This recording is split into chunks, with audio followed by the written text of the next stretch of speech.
Welcome to తొలి వార్త. ప్రజల కోసం ప్రజల పక్షం. వార్తలు చదువుతుంది మీ మాధురి. మహిళా సంఘాల బలోపేతం కోసం లక్ష్యానికి మించి మహిళలకు వడ్డీ లేని రుణాలిచ్చాం. దేవరకద్ర ఎమ్మెల్యే జి మధుసూదన్ రెడ్డి, మహబూబ్నగర్ జిల్లా దేవరకద్ర నియోజకవర్గం భూత్పూర్ మున్సిపాలిటీ కేంద్రంలో అంతర్జాతీయ మహిళా దినోత్సవం సందర్భంగా రాష్ట్ర ప్రభుత్వం ఆధ్వర్యంలో అధికారికంగా నిర్వహించిన మహిళా దినోత్సవ వేడుకల్లో సతీ సమేతంగా పాల్గొని మహిళా సోదరిమణులకు మహిళా దినోత్సవం శుభాకాంక్షలు తెలియజేసిన దేవరకద్ర ఎమ్మెల్యే జి మధుసూదన్ రెడ్డి ఈ సందర్భంగా ఇందిరా మహిళా శక్తి పథకం కింద 15 లక్షల రూపాయల చెక్ను మహిళా సంఘాలకు అందజేశారు. అనంతరం ఎమ్మెల్యే జిఎంఆర్ మాట్లాడుతూ మహిళలు ఆర్థికంగా ఎదిగే విధంగా కాంగ్రెస్ ప్రజాప్రభుత్వం అనేక కార్యక్రమాలు చేపడుతుందని అన్నారు. ఇందిరమ్మ రాజ్యం ప్రజాప్రభుత్వం వచ్చిన వెంటనే మహిళలకు ఉచిత బస్సు ప్రయాణాన్ని కల్పించిందని పేర్కొన్నారు. ఉచిత ప్రయాణమే కాకుండా ఆ బస్సులకు ఓనర్లుగా మహిళలను చేయడం ప్రజాప్రభుత్వం చేపట్టిన విజయమన్నారు. ప్రతి మహిళ ఆర్థికంగా ఎదగాలని, ప్రతి కుటుంబం అభివృద్ధి చెందాలని, అన్ని రంగాల్లో వారిని ముందంజలో ఉంచాలనే లక్ష్యంతో పనిచేస్తున్నామని తెలిపారు. కాంగ్రెస్ ప్రభుత్వం మహిళల కోసం తీసుకుంటున్న చర్యల వల్ల 10 మందికి ఉపాధి కల్పించే విధంగా మహిళలు ఎదిగారని అన్నారు.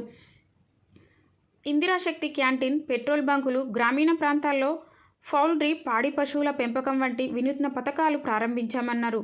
మహిళా సంఘాలకు వ్యాపారం చేసుకోవడానికి ప్రభుత్వము వడ్డీ లేకుండా రుణ సదుపాయం కల్పిస్తున్నామని వెల్లడించారు.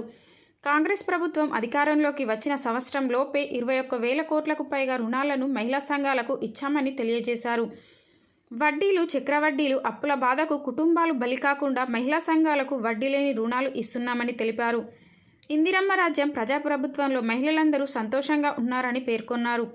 కాంగ్రెస్ ప్రభుత్వం విప్లవాత్మకమైన నిర్ణయం తీసుకొని మహిళా సంఘం సభ్యురాలుగా ఉండి ఏదైనా ప్రమాదంలో మృతి చెందితే వారికి 10 లక్షల ఇన్సూరెన్స్ లోన్ బీమా అందిస్తున్నామన్నారు.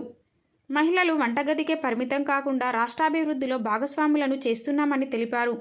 పెద్ద పెద్ద కార్పొరేట్లకే పరిమితమైన సోలార్ విద్యుత్ ప్లాంట్లను మహిళా సంఘాలకు అప్పగిస్తున్నామన్నారు. ముఖ్యమంత్రి రేవంత్ రెడ్డి మహిళలకు పెద్దన్నగా అండగా ఉంటూ ప్రజాపాలన అందిస్తున్నారని వెల్లడించారు.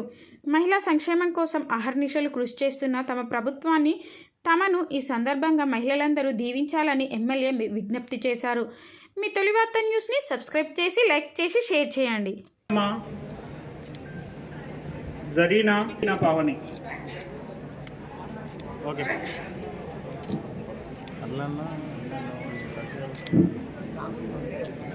మాసమ్మ ఈ దీని మీద కూర్చో.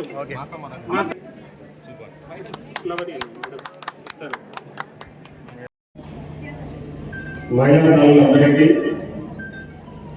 అంతర్జాతీయ మహిళా దినోత్సవ శుభాకాంక్షలు. ఈ మహిళా దినోత్సవాన్ని ప్రపంచవ్యాప్తంగా ఏదో మన దేశంలోనూ, మన రాష్ట్రంలోనూ, మన నియోజకవర్గంలో కాదు, ఈ మార్చి 8వ తారీఖు ప్రపంచవ్యాప్తంగా మీడియా మిత్రులకు మార్చి 8వ తారీఖు పెద్ద ఎత్తున మహిళా దినోత్సవాన్ని జరుపుకుంటా ఉన్నాం.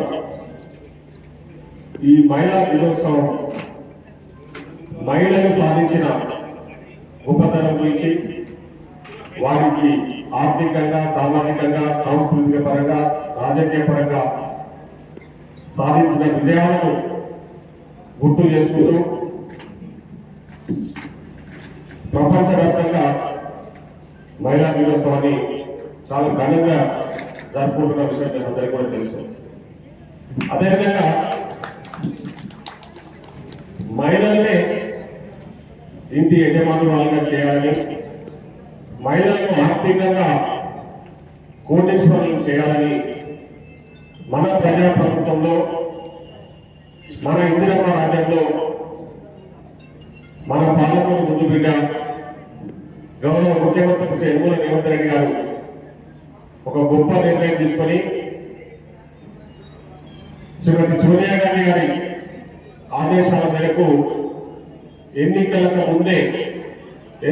జరగక ముందే మహిళలకు మనం అధికారంలోకి వచ్చినాక వాళ్ళకు పెద్దపీట వేయాలి, మహిళా మహాలక్ష్మి పథకాన్ని ప్రారంభించి అందులో మహిళలకే భాగస్వామ్యం చేయాలనే ఆలోచనతో ఈరోజు ఈ ఇందిరమ్మ రాజ్యంలో మహిళలకు అన్ని రకాలుగా గౌరవిస్తూ వాళ్ళకు ఆర్థికంగా ముందుకు తీసుకుపోవాలనే ఆలోచనగా ప్రభుత్వం ఎన్నో కార్యక్రమాలు తీసుకుని ముందుకు పోతా ఉంది. ఈరోజు మన గౌరవ ముఖ్యమంత్రి గారు ఈరోజు కొత్త స్కీమ్ కూడా లాంచ్ చేస్తున్న విషయం మీకు అందరికీ తెలిసిన ఒక మహిళలందరికీ ఆర్టీసీ బస్సులు, మండలానికి ఒక ఆర్టీసీ బస్సు ప్రభుత్వమే సెక్యూరిటీ ఉండి లోన్ ఇప్పించి దాదాపు 38 లక్షల రూపాయలు మీ తరఫున లోన్ తీసుకొని ఒక ఆర్టీసీ బస్సును కొని ఆర్టీసీ బస్సును మళ్ళీ ఆర్టీసీకి మీ తరఫున కిరాయికి పెట్టించి వేసింది లేదు. కాబట్టి మీరు ఒకసారి ఆలోచన చేయండి. ఈ ప్రజా ప్రభుత్వంలో మిమ్మల్ని గౌరవించి మీకు పెద్ద పీట వేసి మహిళలే మహారాజులుగా ఉండాలి, మహిళలే ఓనర్లుగా ఉండాలి, ఇంటి యజమానులుగా మహిళలే ఉండాలి, ఆ కుటుంబం మహిళ యజమానులుగా ఉంటేనే ఆ కుటుంబం అన్ని రకాలుగా బాగుంటారని చెప్పేసి మన గౌరవ ముఖ్యమంత్రి గారు ఆలోచన చేస్తా ఉన్నారు. ఆలోచనకు అనుగుణంగా మీరు కూడా ఈ ప్రజా ప్రభుత్వానికి సహకరించాలి. రాబోయే రోజుల్లో మీరందరూ కూడా ఈ ప్రజా ప్రభుత్వంలో భాగస్వామ్యం కావాలని చెప్పేసి కూడా మనందరూ కూడా ఈ సందర్భంగా కోరుతా ఉన్నాను. అదేవిధంగా మహిళలు క్యాంటీన్లు, ఇందిరా మహిళా శక్తి బజార్లు, పాఠశాల విద్యార్థులకు యూనిఫామ్ కుట్టడము, అమ్మ ఆదర్శ పాఠశాలలు, ప్రమాద బీమా మరియు రుణ బీమా, మొబైల్ అవుట్లెట్లు చాలా మంది మీరు చూస్తా ఉన్నారు. చాలా రిటైల్ అవుట్లెట్స్ ను మహిళా సంఘాలకు ఇచ్చిన ప్రభుత్వం ప్రోత్సహిస్తుంది. ఒక్కొక్క మహిళా సంఘాలకు ఈ రిటైల్ అవుట్లెట్ సంబంధించి 10 లక్షల నుంచి దాదాపు 25 లక్షల రూపాయలు రుణాలు రాష్ట్ర ప్రభుత్వం అందజేస్తా ఉంది. ఎవరు లోన్స్ అప్లికేషన్ పెట్టుకోవడంగా వాళ్ళకు ప్రభుత్వం ఇవ్వడానికి సిద్ధంగా ఉంది. ఈ 5 సంవత్సరాల కాలం అంటే 6 సంవత్సరాలు గడిచిపోయింది. వచ్చే 4 సంవత్సరాల కాలంలో దాదాపు 1,00,00,000 కోట్ల ఈ ప్రజా ప్రభుత్వంలో మహిళా సంఘాలకు రుణాలుగా ఇచ్చి వాళ్ళని ఆదుకోవాలని చెప్పేసి ఈ రాష్ట్ర ప్రభుత్వం ప్రయత్నం చేస్తా ఉందని కూడా ఈ సందర్భంగా గుర్తు చేస్తాము.